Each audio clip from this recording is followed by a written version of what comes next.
A U.S. Navy destroyer was responding to a distress call in the Gulf of Aden when ballistic missiles from Yemen were launched in its direction. How did the U.S. respond?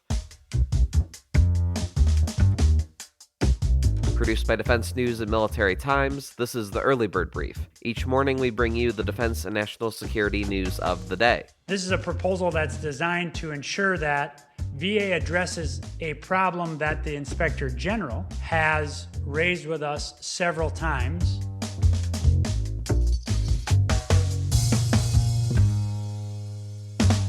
And Veterans Affairs officials announced delays in a long-awaited ambulance reimbursement policy. What does it all mean for our defense and security? You'll find out.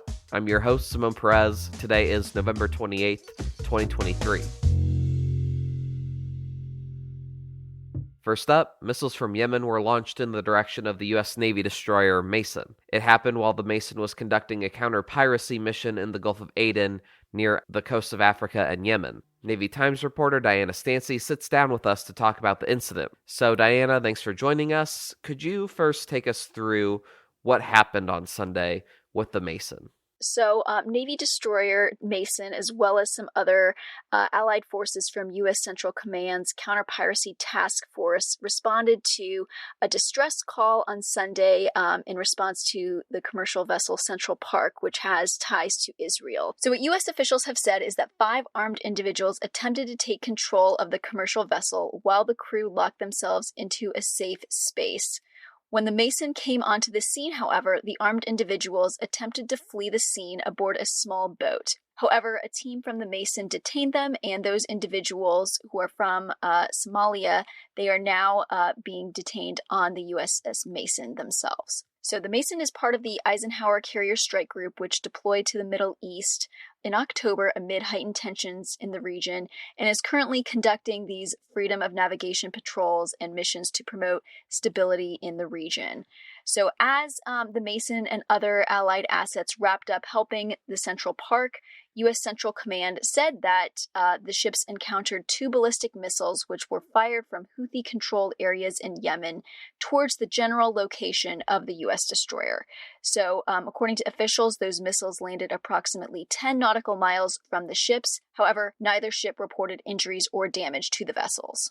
Wonderful. And if you could provide listeners with some context about the situation in Yemen, a large number of the missile and drone attacks targeting U.S. naval assets in that region have originated from that country. So what's going on? Yes, so put into context, this is just the latest incident where destroyers in the Middle East have countered drones and missiles that U.S. officials say were fired by Iranian-backed Houthi rebels in Yemen. So as we've seen over the past month, just this month, we've had 2 instances where the destroyer Thomas Hudner shot down air drones that officials say were fired from Yemen, and the destroyer shot those down in an act of self-defense. So that just happened this month. There was also another incident in October where the USS Carney also shot down some drones in an act of self-defense that U.S. officials claimed came from Yemen. These incidents also kind of coincide with attacks that U.S. forces are experiencing in Iraq and Syria, and they coincide with the start of the Israel-Hamas war. In other news, the Department of Veterans Affairs announced it will put a pause on implementing a policy to reimburse ambulances that transport veterans. VA Secretary Dennis McDonough explained the goal of the desired policy at an event at the National Press Club a few weeks ago. What we have said is if you do not have a contract with VA to provide the service you provide, we will have no choice but to contract with you at Medicare reimbursement rates. That's what the proposal says. This is a proposal that's designed to ensure that VA addresses a problem that the Inspector General has raised with us several times, including in a very hard-hitting report, which I just reread last week in 2018. For more on this, Military Times Capitol Hill Bureau Chief Leo Shane III joins the episode. So, Leo, to the average person, maybe ambulance reimbursement rates for the VA doesn't sound like something to get all worked up about. But why is this such a big deal? Yeah, look, this is something that has been bubbling for quite a few months now, and industry folks in the emergency services industry have been pretty upset about it because VA's talking about the way they do business and how they reimburse these companies when they take someone to a hospital when there's an emergency situation. And the worry is that if they're changing these rates, if they're making it so it's less expensive or so that they have a better deal with some of these companies, that could force some companies out in rural areas that use things like air ambulances or special ambulance services, places where there's not a lot of options. So you end up with veterans who, in case of an emergency, can't call someone because their local ambulance company has gone out of business.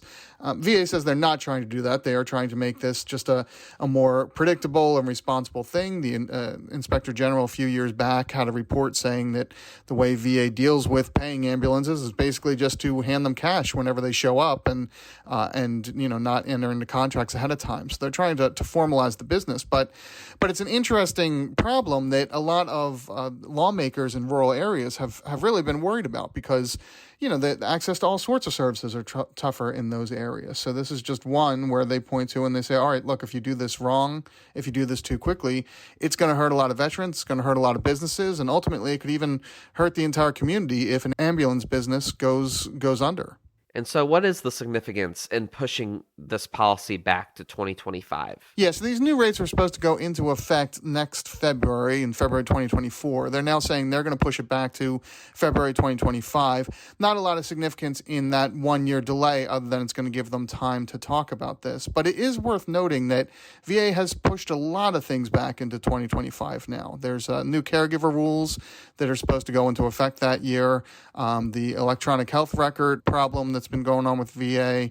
They're trying to put in a new system. A lot of the deadlines for that have been pushed back into 2025. So, we're starting to see VA push a lot of major decisions back into that range. And that means next year is going to be do or die time for coming up with some of these policies, for negotiating some new problems, or for kicking the can even further down the line. So I think it's going to make for an interesting summer and fall next year when we start to see some of these checks come due for VA. Are they going to be able to find compromises and make folks happy, or are we just seeing, the possibility of, after an election year, a new administration coming in and having a whole host of headaches to deal with? Also on your radar for today, the Pentagon provided updates on a lull in attacks on U.S. troops in Iraq and Syria since November 23rd. To break it all down, Military Times Pentagon Bureau Chief Megan Myers joins the episode with those updates. So Megan, what updates did Pentagon officials tell you about attacks on U.S. forces in the Middle East over the past few days? So there have not been any attacks on U.S. troops in bases in Iraq and Syria since November 23rd. So I think the Thursday of Thanksgiving. And that's the first period of time where we've gone a day without seeing some sort of attack in one of those countries since October 17th, when there was a first couple of barrages of big attacks. The Pentagon doesn't have a lot of explanation for why. There have been a series of strikes in Syria on some of these Iran-backed militias. There are storage facilities, so there's maybe some thought that, their weapons have been degraded. The other thing that was going on over the weekend when there were no strikes is that Israel and Hamas were in a ceasefire, and there's some evidence to think that maybe the increase in attacks on U.S. troops is based on U.S. support for Israel, and that maybe the militias could be falling in line with the policies that are playing out there. And now, here are some other stories that we're hearing chirps about. Japan and Vietnam yesterday agreed to strengthen their security and economic ties in the face of China's growing influence in the region. Secretary of State Antony Blinken will participate in the first foreign minister-level meeting of the NATO-Ukraine Council. The body was created by NATO leaders to help prepare Kyiv for eventual membership. Stars and Stripes is reporting that this month was the first time the U.S. contributed a large number of soldiers, about 700 of them, and firepower to the Lithuanian military's annual exercise Strong Griffin 2023. And South Korea's military said yesterday that North Korea is restoring frontline guard posts that Pyongyang had dismantled during a previous period of easing tensions. And on this day in history, in 1943, U.S. President Franklin Delano Roosevelt joined British Prime Minister Winston Churchill and Soviet leader Joseph Stalin at a conference in Iran. The three discussed strategies for winning World War II and the potential terms for a peace settlement.